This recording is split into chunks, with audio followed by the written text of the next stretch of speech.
Aujourd'hui, dans les outils de la lecture, vous allez travailler sur la notion de champ lexical. Alors, le champ lexical, qu'est-ce que c'est?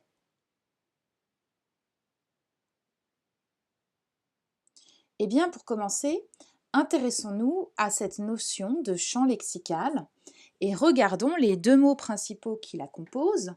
Le mot champ, tout d'abord, que vous connaissez déjà, parce que vous le rencontrez dans l'expression, par exemple, champ de blé, champ de maïs, champ de betterave. Le champ désigne un espace, une zone. Un champ de blé, c'est donc un espace dans lequel vous trouvez des plantes de la même nature, ici le blé. Et puis lexical. Lexical, c'est cette idée de lexique, de vocabulaire. Et donc, un champ lexical, c'est un espace qui contient des mots liés entre eux. Regardons de plus près. Si vous prenez les mots suivants, forêt, clairière, branche, nid, buisson, animaux, roche, castor, bois, feuilles, vous allez vous retrouver en présence du champ lexical de la nature. Et tous ces mots doivent vous donner une idée d'atmosphère, de lieu, de paysage. Globalement, l'idée de ce type de paysage. Bien, si vous retrouvez tous ces mots dans un texte, vous allez voir qu'ils permettent de dessiner un petit peu la description du paysage que l'auteur a dans la tête.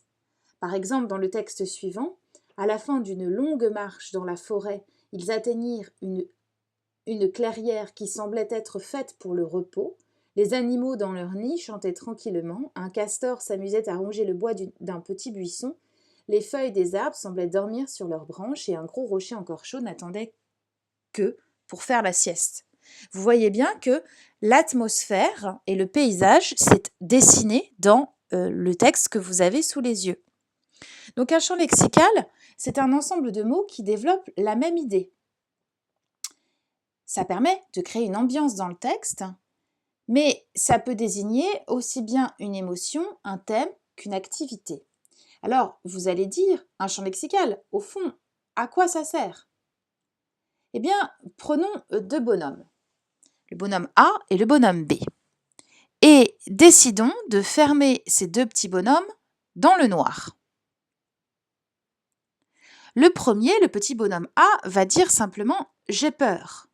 Tandis que le petit bonhomme D va dire « j'ai une peur bleue du noir, je crains de voir un fantôme. J'ai horreur de cela, cette expérience est terrifiante. » Eh bien, vous voyez bien, on a envie de délivrer plutôt le petit bonhomme B parce qu'il a l'air d'avoir effroyablement peur du noir.